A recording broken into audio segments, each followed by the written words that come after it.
Hello friends, my name is Abhishek Verma और code मंत्रा web learn में आपका स्वागत है। आज के इस लेक्चर में हम बात करेंगे किसी भी सी प्रोग्राम को कैसे ड्राई रन किया जाता है। ड्राई रन मतलब क्या है कि मैं मेरे प्रोग्राम को सिस्टम पे रन करके टेस्ट नहीं करूंगा। मैं मेरे प्रोग्राम को मेरी कॉपी पे रन करके देखूंगा कि मेरा प्रोग्राम कॉपी पर किस तरह से वर्क कर रहा है और वहां पर उसका आउटपुट क्या आ रहा है। और रिमेंबर, जो आउटपुट आपने कॉपी पर सॉल्व करके प्रोग्राम का निकाला है वही आउटपुट अगर आपका सिस्टम दे रहा है, इसका मतलब यह है कि आप कंसेप्चुअली सही हो। डन। तो जब भी आप कोई प्रोग्राम बनाओगे और अगर आपको अपनी लॉजिकल स्किल्स को स्ट्रॉन्ग करना है तो आपको आपके प्रोग्राम को कंप्यूटर पे रन करके नहीं देखना है। आपको सबसे पहले उस प्रोग्राम को कॉपी पर ड्राई रन करके चेक करना पड़ेगा। अगर आपका प्रोग्राम वहां पर प्रॉपर्ली वर्क कर रहा है और आपके कंसेप्ट क्लियर है तो मैं गारंटी दे रहा हूं कि आपका प्रोग्राम सिस्टम पे भी प्रॉपर्ली वर्क करेगा। रिमेंबर, अगर आप प्रोग्राम को डायरेक्टली, कई स्टूडेंट क्या करते हैं, कई स्टूडेंट इंटरनेट से कोई प्रोग्राम उतारते हैं और उस प्रोग्राम को सीधे कंप्यूटर पे रन करके देख लेते हैं और बोलते हैं प्रोग्राम रन हो गया। बिल्कुल प्रोग्राम रन होगा, मना नहीं कर रहा हूं मैं, मगर उस केस में आपने प्रोग्राम को केवल कॉपी किया है, आपने प्रोग्राम को समझा नहीं है। तो अगर आप चाहते हो कि आपके प्रोग्रामिंग कंसेप्ट क्लियर हो तो आप इंटरनेट से कोई भी प्रोग्राम नोट डाउन करो, कोई प्रॉब्लम नहीं है। रिमेंबर, मेरा सिंपल सा मानना है कि आप अगर किसी कंटेंट को कहीं से कॉपी करते हो तो बिल्कुल गलत नहीं है वो चीज। डन। मेरी बात की जाए, मैंने अपने नॉलेज को एनहेंस किया है कहीं ना कहीं कंटेंट को कॉपी करके, बट आपकी रिक्वायरमेंट को कॉपी करना तो है मगर साथ साथ आपको समझना पड़ेगा कि वो इंटरनली कैसे बिहेव कर रहा है। डन। तो आज के इस लेक्चर में हम बात करेंगे कि किसी भी कोड को कैसे ड्राई रन किया जाता है। डन। तो एक चीज ध्यान रखना, जब भी आप किसी प्रोग्राम को ड्राई रन करना चाहोगे, मतलब उसके इंटरनल वर्किंग कंसेप्ट को समझना चाहोगे, तो उस केस में सबसे इंपॉर्टेंट चीज ये है कि जिस कंसेप्ट के बेस पर वो प्रोग्राम डेवलप्ड है वो कंसेप्ट आपके माइंड में क्लियर होना चाहिए। रिमेंबर, एग्जांपल के लिए, जैसे मान लीजिए मैं कोई प्रोग्राम बना रहा हूं लूप का और मैं लूप के प्रोग्राम को चेक करना चाहता हूं, उसको ड्राई रन करना चाहता हूं कि ये प्रोग्राम इंटरनली कैसे वर्क कर रहा है। तो अगर आपके माइंड में लूप का कंसेप्ट क्लियर नहीं तो आप लूप के प्रोग्राम को ड्राई रन कैसे करोगे। अगर आप एक फंक्शन के प्रोग्राम को ड्राई रन करके चेक करना चाहते हो कि फंक्शन प्रॉपर्ली वर्क कर रहा है या नहीं कर रहा है, या रिकर्शन के प्रोग्राम को चेक करना चाहते हो, तो आपका पहला काम होगा कि रिकर्शन का जो कंसेप्ट है कि रिकर्शन इंटरनली कैसे एग्जीक्यूट होता है, कैसे वर्क करता है, ये आपके माइंड में क्लियर होना चाहिए। क्योंकि रिकर्शन क्लियर नहीं होगा तो रिकर्शन के प्रोग्राम को आप कैसे ड्राई रन करके चेक करोगे। डन। और जब कंसेप्ट क्लियर नहीं है तो कॉपी पे भी गलत करोगे और सिस्टम पे जब रन करोगे तो आपको आउटपुट परफेक्ट नहीं मिलेगा। दैट्स वाई अगर आप किसी भी प्रोग्राम को ड्राई रन करोगे तो उस प्रोग्राम में जो कंसेप्ट यूज हुआ है वो कंसेप्ट आपके माइंड में क्लियर होना चाहिए। तो अभी मैं जो प्रोग्राम बता रहा हूं उस प्रोग्राम में मैं आपको केवल और केवल लूप के बेसिस पर कुछ प्रोग्राम को ड्राई रन करके बता रहा हूं कि प्रोग्राम को कैसे ड्राई रन किया जाता है। ये टाइम कंज्यूमिंग प्रोसेस है। इनिशियली एज अ डेवलपर बात की जाए, एज अ स्टूडेंट बात की जाए, तो आपको प्रोग्राम को ड्राई रन करके चेक करना चाहिए। ये आपके कंसेप्ट को ज्यादा स्ट्रांग करेगा। डन। तो पहले स्टार्ट करते हैं हमारे सबसे पहले प्रोग्राम के साथ में और किस तरीके से उसको ड्राई रन करना है। डन। तो चलिए स्टार्ट करते हैं हमारे पहले प्रोग्राम के साथ में। और हमारा पहला प्रोग्राम है कि मान लीजिए कि आपके पास एक वेरिएबल है n और आपको इस n वेरिएबल में कोई इंटीजर वैल्यू इंटर करवानी है। डन। अब ध्यान दीजिएगा प्लीज, इस n की बात की जाए तो मैं अभी क्या कर रहा हूं, ध्यान देना प्लीज। मैं यहां पर जो n वेरिएबल है, इस n वेरिएबल के अंदर कोई 4 डिजिट नंबर इंटर करा रहा हूं, 4 डिजिट नंबर। डन। अब यहां पर एक 4 डिजिट नंबर मान लीजिए मैंने ले लिया है 7983। आप जो चाहो वो नंबर ले सकते हो, वो आपके ऊपर डिपेंड करेगा। डन। तो यहां पर वेरिएबल का नाम क्या है, n, और n की वैल्यू कितनी है 7983। अब मेरा प्रोग्राम क्या है, ध्यान दीजिएगा प्लीज। मेरा प्रोग्राम यहां पर यह है कि मुझे जो भी n की वैल्यू यहां पर इंटर करवाई है इस वैल्यू के सारे नंबर का एडिशन परफॉर्म करना है। रिमेंबर, अगर इस पर्टिकुलर प्रोग्राम की बात की जाए तो यह प्रोग्राम कैसे बनेगा इसका एक्सप्लेनेशन मैं ऑलरेडी एक बार दे चुका हूं जब मैंने आपको बेसिक फंडामेंटल पढ़ाए थे, मगर उस समय मैंने लूप कंसेप्ट का यूज किए बिना इस प्रोग्राम को इंप्लीमेंट किया था। डन। अब यहां पर अगर इस पर्टिकुलर प्रोग्राम की बात की जाए तो मुझे यह प्रोग्राम बनाना है किसका यूज करके, लूप का यूज करके। तो अब यहां पर मैं इस प्रोग्राम का जो कोड है वो डायरेक्ट लिख रहा हूं और देन मैं इस कोड को ड्राई रन करके बताऊंगा कि ये कोड कैसे रन होगा। तो आपको भी यही अप्रोच फॉलो करनी है। जैसे मान लीजिए आपको कोई प्रोग्राम दिया तो आप क्या कर सकते हो, आप एक सिंपल सा काम कर सकते हो कि जैसे मान लो आपको किसी ने कोई टास्क दिया कि भैया एक काम करो, ये प्रोग्राम को बताओ कि ये प्रोग्राम कैसे वर्क कर रहा है। डन। तो आप कुछ मत करो, क्या करो, इंटरनेट पे जाओ, गूगल से कोड को डाउनलोड कर लो, सी लैंग्वेज में या किसी भी लैंग्वेज की बात की जाए, और उस कोड को डाउनलोड करने के बाद उसको रन मत करो, पहले उसको ड्राई रन करो और कॉपी पे ट्राई करो कि ये कोड इंटरनली कैसे वर्क कर रहा है। तो चलिए देखते हैं। अब यहाँ पे मुझे क्या करना है, मुझे एक प्रोग्राम बनाना है जो क्या करेगा, इन सारे नंबर्स का एडिशन परफॉर्म करेगा। तो 7 + 9 16, 16 + 8 24 और 24 + 3 27। तो इसका आंसर क्या आएगा आपका 27। डन। तो इस सारे नंबर को ऐड करने पे आपको क्या मिलेगा आउटपुट में 27। तो चलिए अब आगे बढ़ते हैं। अब यहां पर इस पर्टिकुलर प्रोग्राम को इंप्लीमेंट करने का लॉजिक मैं आपके सामने डायरेक्ट लिख रहा हूं। अब यहां पे ध्यान दो कि मेरे पास एक नंबर है, वो नंबर क्या है आपका 4 डिजिट नंबर है। डन। तो इसके लिए मैंने सबसे पहले एक वेरिएबल ले लिया इंटीजर आई, लूप लगाने के लिए एक वेरिएबल चाहिए मुझे आई, मैंने आई वेरिएबल ले लिया। देन इसके बाद में मैंने एक वेरिएबल लिया है बी और एक वेरिएबल लिया है जिसका नाम दिया है सम, और इसकी इनिशियल वैल्यू ले ली मैंने 0। डन। मैं इस कोड को एक्सप्लेन भी कर सकता हूं, मगर मैं आपको इसको ड्राई रन करना बता रहा हूं। कोड को डायरेक्टली नेट से उतारो और सीधे ट्राई करके देखो कैसे वर्क कर रहा है इंटरनली। तो चलिए, तो यहां पर मैं एक लूप लगा रहा हूं, for i = 1, i <= 4, i plus. अब यहां पर मैंने ये लूप 4 बार चलाया, इसका रीजन सिंपल सा ये है क्योंकि ये नंबर 4 डिजिट नंबर है। अगर ये 5 डिजिट नंबर होता तो मैं इस लूप को 5 बार चलाता। अब यहां पर ध्यान दीजिएगा प्लीज। तो मैंने यहां पर एक कोड लिखा है b = n mod 10। Done. Then इसके बाद स्टेटमेंट लिखा मैंने यहां पर सम = सम प्लस b, एंड देन मैंने यहां पे स्टेटमेंट लिखा है n = n डिवाइडेड बाय 10। अब एक चीज ध्यान दीजिएगा प्लीज, अगर इस पर्टिकुलर कोड की बात किया है, इस कोड को अगर मैं ड्राई रन करना चाहता हूं तो आपके माइंड में क्या क्या चीजें क्लियर होना चाहिए। पहली चीज, लूप प्रॉपर्ली आपको पता होना चाहिए लूप क्या होता है। अब यहां पर यूज हुआ है मॉड ऑपरेटर। कई स्टूडेंट होंगे इनको मॉड ऑपरेटर के बारे में आइडिया नहीं होगा और वो सोचेंगे इस कोड को ड्राई रन कर लूं। कहां से कर लोगे भाई साहब आप? तो पहले समझो इन चीजों को, पहले लूप क्लियर होना चाहिए, मॉड ऑपरेटर क्लियर होना चाहिए, ये बाकी ऑपरेटर जो डिवाइड ऑपरेटर ये क्लियर होना चाहिए, और इन सारी चीजों को मैंने डिटेल में एक्सप्लेन किया है। डन। तो अगर आप चाहो तो अर्थमेटिक इंस्ट्रक्शन सेट टॉपिक जो है उसको प्रॉपर्ली एक बार पढ़ो। रिमेंबर, मेरा आप सभी से कहना यह होगा कि अगर आप मेरे कंटेंट को स्टेप बाय स्टेप पढ़ोगे तो मैं आपको गारंटी दे रहा हूं आपको कोई इशू नहीं आएगा। रैंडम तरीके से कंटेंट कभी कवर नहीं होता। हम एग्जाम देने के लिए प्रिपेयर नहीं कर रहे, मेरा कंटेंट आपको जॉब रेडी करना है। तो इसलिए कंटेंट को स्टेप बाय स्टेप लेके चलो, पहले वीडियो से लेकर आप स्टेप बाय स्टेप आगे बढ़ो, सारा content step by step align दें। डन। तो चलिए, अब इस कोड का अगर आपको ड्राई रन करना है तो आपका सबसे पहला काम क्या होगा? आपका सबसे पहला काम होगा कि यहां पर आपको एक टेबल बनानी पड़ेगी। रिमेंबर, मैं आपको एक चीज पहले ही क्लियर कर दूं, ये टाइम कंज्यूमिंग प्रोसेस है, समय लगेगा। मगर हां, अगर आपने शुरुआत में कुछ समय इसको दे दिया, मतलब अपने लगभग मान के चलिए 5-10 घंटे, 15-20 घंटे, तो मान के चलो आपके कंसेप्ट एकदम क्लियर हो जाएंगे, आपको कोई इशू नहीं आएगा आगे।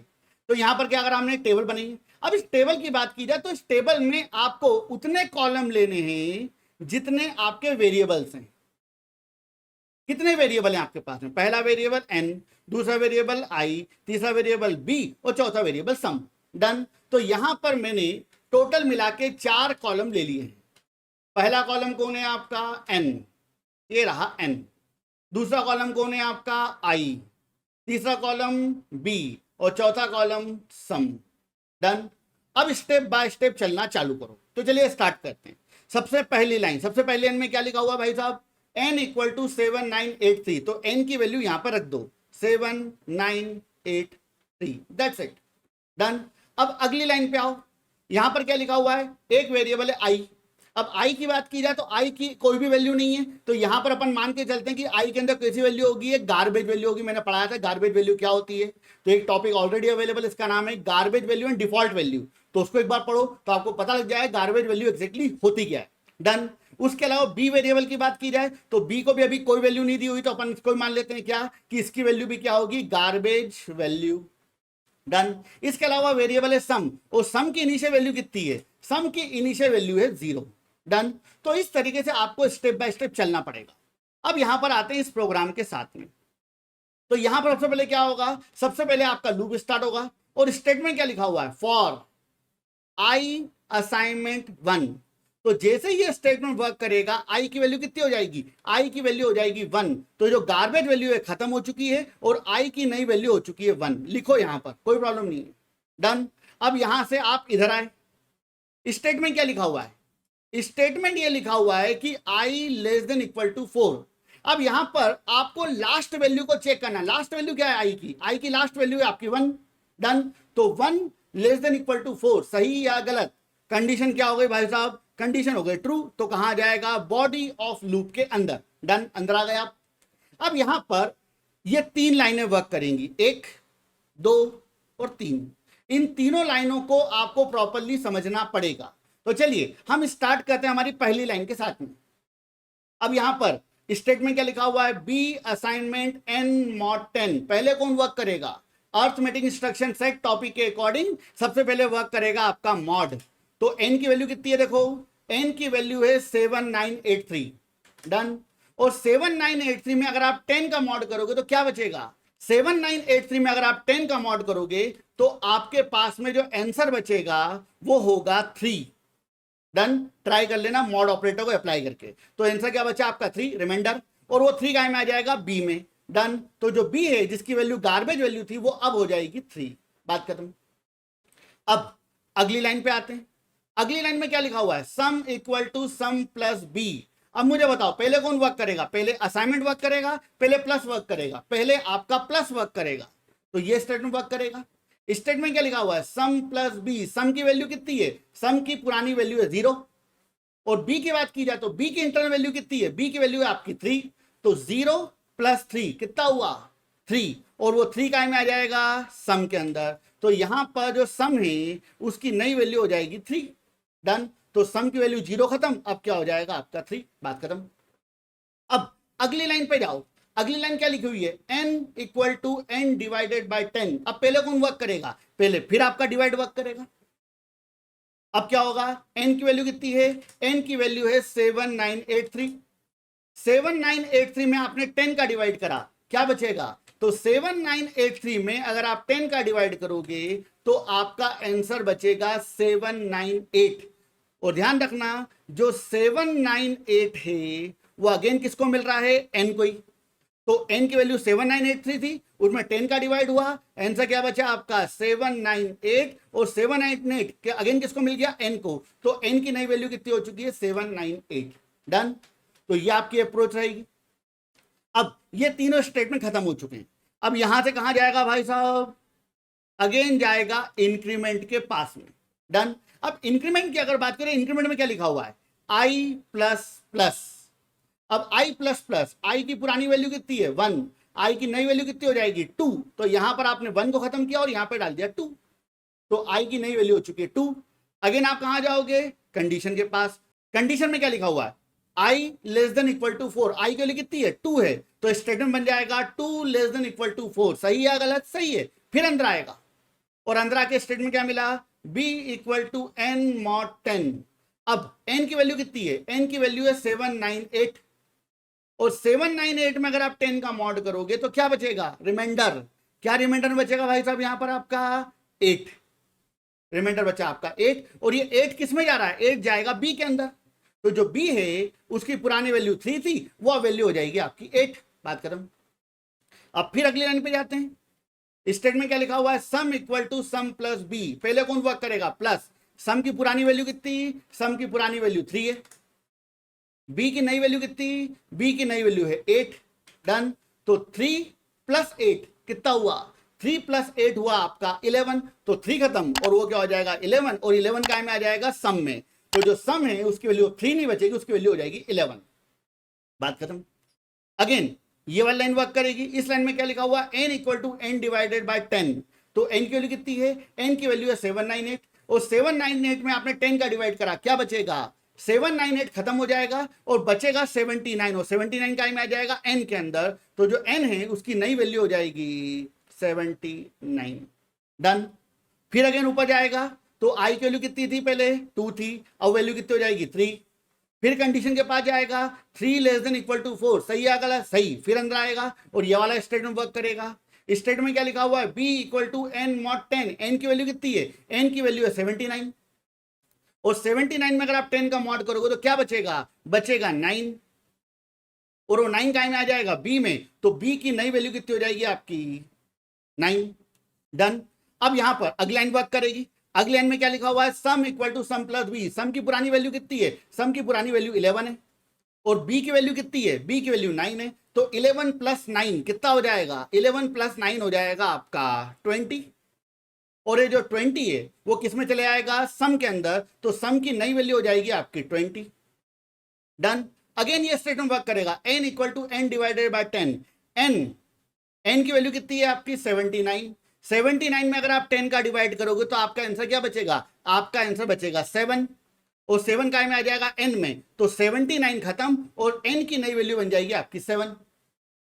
फिर अगेन ऊपर जाएगा तो यहां पे इंक्रीमेंट होकर i की वैल्यू कितनी हो जाएगी, पहले 3 थी, अब वैल्यू हो जाएगी आपकी 4, then 4 less than equal to 4, सही है गलत, सही है, अंदर आएगा। फिर क्या होगा, b equal to n mod 10, अब मुझे बताओ n की वैल्यू कितनी है, n की वैल्यू है आपकी 7। डन। और आपने क्या लिखा, n मॉड 10 मतलब 7 मॉड 10, अब 7 एक छोटी वैल्यू है और 10 एक बड़ी वैल्यू है। ये भी रूल पढ़ाया था तुमको मैंने कि अगर आप किसी छोटी वैल्यू को किसी बड़ी वैल्यू से मॉड करोगे तो आपको रिजल्ट में क्या मिलेगा, हमेशा छोटी वैल्यू। अर्थमेटिक इंस्ट्रक्शन सेट, जाओ पढ़ो उसको। डन। तो यहां पर जो था स्टेटमेंट 7 मॉड 10, इसका रिजल्ट क्या बचेगा, इसका रिजल्ट आएगा आपका 7, और ये 7 अगेन किस में आ जाएगा, b में, तो b की वैल्यू 9 की वजह अगेन क्या हो जाएगी आपकी 7, बात खत्म। फिर ये वाली लाइन वर्क करेगी, sum equal to sum plus b, sum की पुरानी वैल्यू कितनी, सम की पुरानी वैल्यू 20 है, और b की नई वैल्यू कितनी है 7, तो 20 प्लस 7 कितना हो जाएगा आपका 27, और ये जो 27 है किस में चले आएगा, सम में, तो सम की वैल्यू हो जाएगी अगेन आपकी 27, बात खत्म। डन। इसके बाद स्टेटमेंट क्या बना आपका, n equal to n divided by 10, n की वैल्यू कितनी है, n की वैल्यू 7 है। डन। और 10 की बात की जाए तो 7 डिवाइडेड बाय 10 आपका रिजल्ट आएगा 0, और 0 किस में जाएगा, n में। डन। अब फिर यहां पे क्वेश्चन आएगा कि सर 7 डिवाइडेड बाय 10 करेंगे तो आंसर तो 0.7 आना चाहिए ना भाई साहब, दोनों वैल्यू कैसी, इंटीजर, रिजल्ट भी कैसा आएगा, इंटीजर। ये भी पढ़ाया था किस टॉपिक में, अर्थमेटिक इंस्ट्रक्शन सेट, बहुत बहुत बहुत ज्यादा इंपॉर्टेंट टॉपिक है, देखो उसको जाके। डन। तो n की वैल्यू कितनी है 7, 7 डिवाइडेड बाय 10 रिजल्ट क्या आएगा आपका 0, और 0 का में आ गया n में। डन। तो जो n है उसकी नई वैल्यू हो चुकी है 0। फिर यहां से अगेन ऊपर जाएगा, i की वैल्यू कितनी हो गई, i की वैल्यू हो चुकी है आपकी 5, i की वैल्यू 4 थी, अब हो जाएगी वैल्यू 5।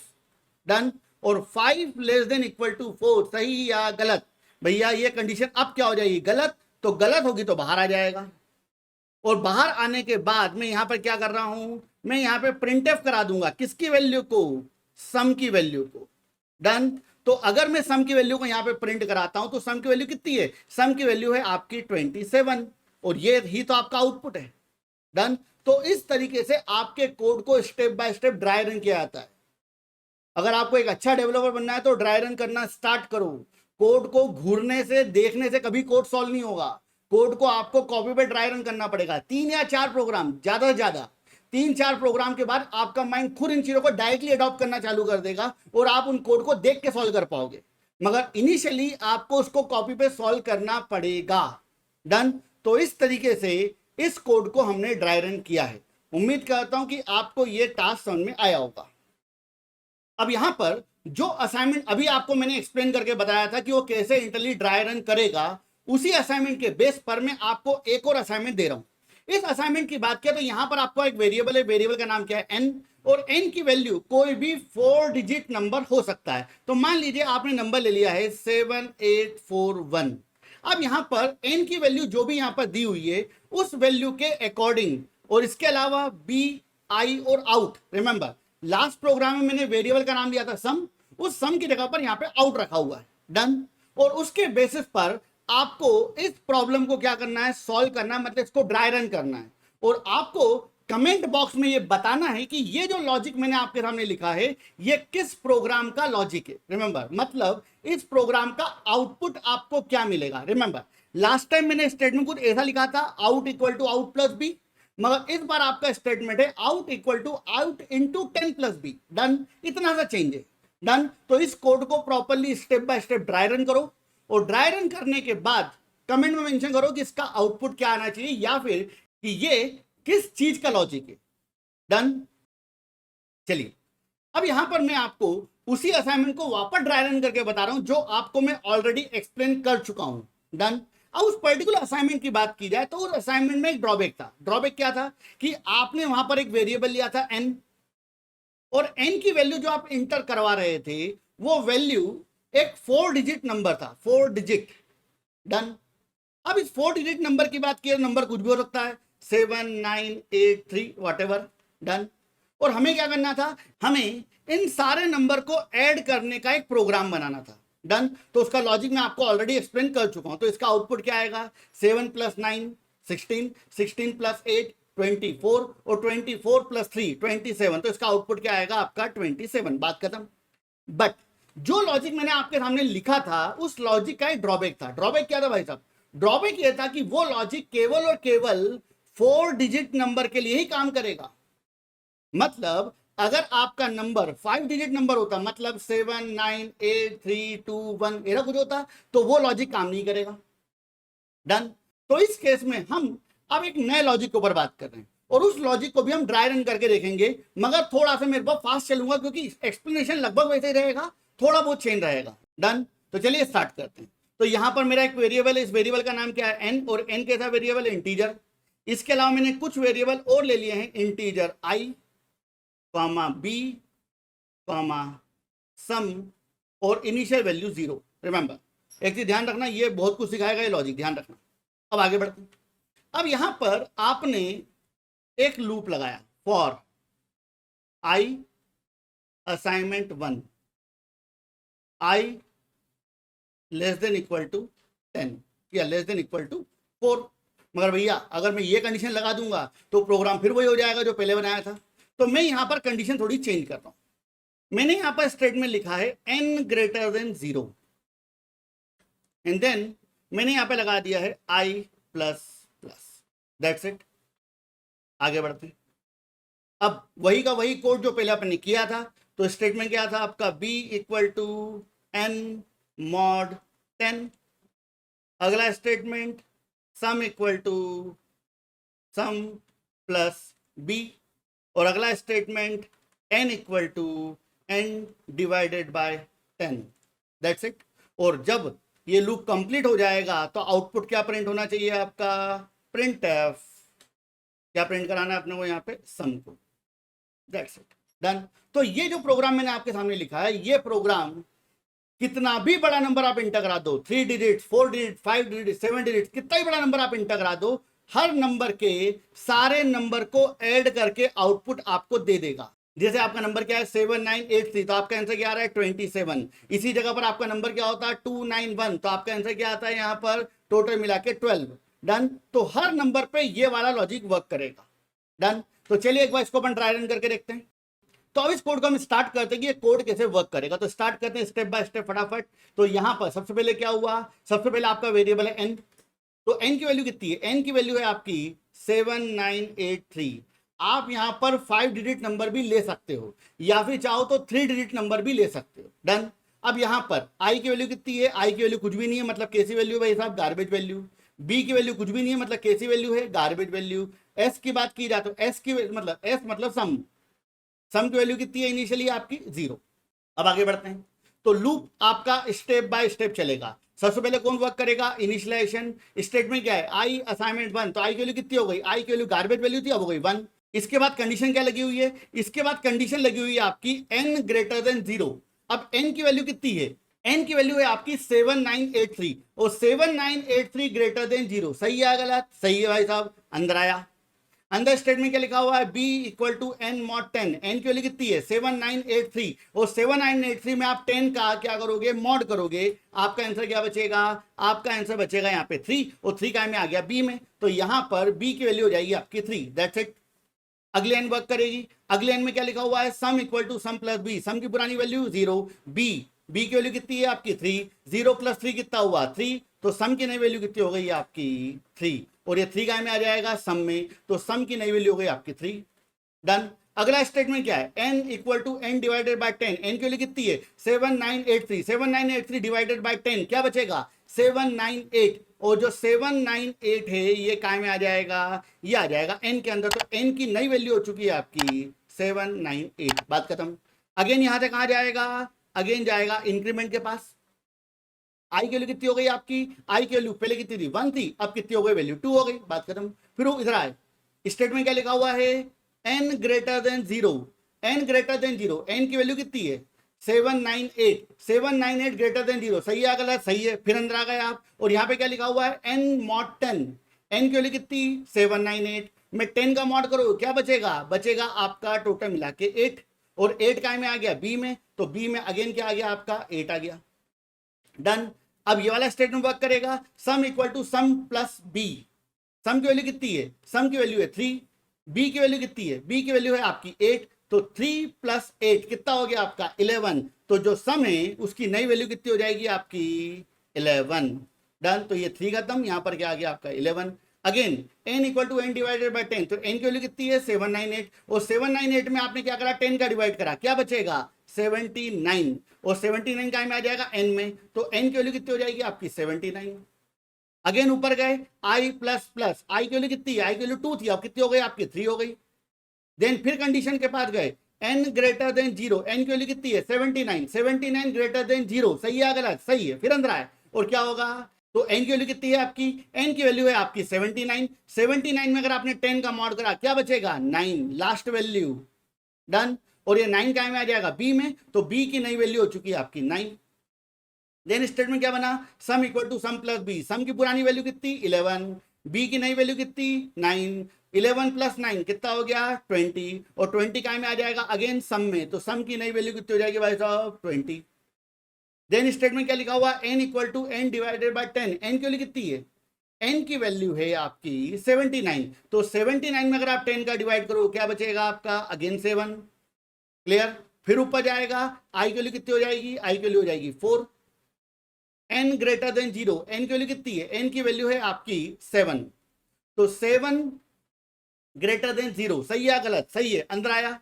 अब n की वैल्यू कितनी 7, 7 मॉड 10, स्मॉल वैल्यू को लार्ज वैल्यू से मॉड करूंगा तो रिजल्ट में क्या मिलेगा, हमेशा स्मॉल वैल्यू, तो आंसर क्या आएगा 7, 7 का में आ गया बी में। सम की बात की जाए तो सम की पुरानी वैल्यू कितनी है, सम की पुरानी वैल्यू है 20, और उसमें मैं बी की वैल्यू को डाउन करूंगा, बी की वैल्यू कितनी है 7, तो 20 प्लस 7 कितना हो जाएगा 27, और ये 27 का में आ जाएगा सम में, तो सम की नई वैल्यू कितनी हो जाएगी आपकी 27।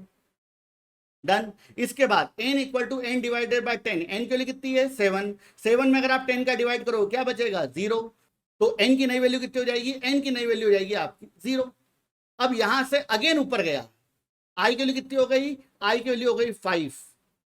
डन। कंडीशन क्या बनी है, n ग्रेटर देन 0, n की वैल्यू कितनी है 0, और 0 ग्रेटर देन 0, 0 0 से बड़ा है क्या, सही है गलत, गलत, ध्यान दो वापस से, n की वैल्यू कितनी है 0, कंडीशन क्या है 0 ग्रेटर देन 0, सही या गलत, 0 0 से बड़ा होता है क्या, नहीं, तो इस केस में क्या होगा, आपकी कंडीशन क्या हो जाएगी फॉल्स, और कहां आ जाएगा आपके लूप के बाहर, और यहां पर क्या करेगा सम की वैल्यू को प्रिंट करा देगा।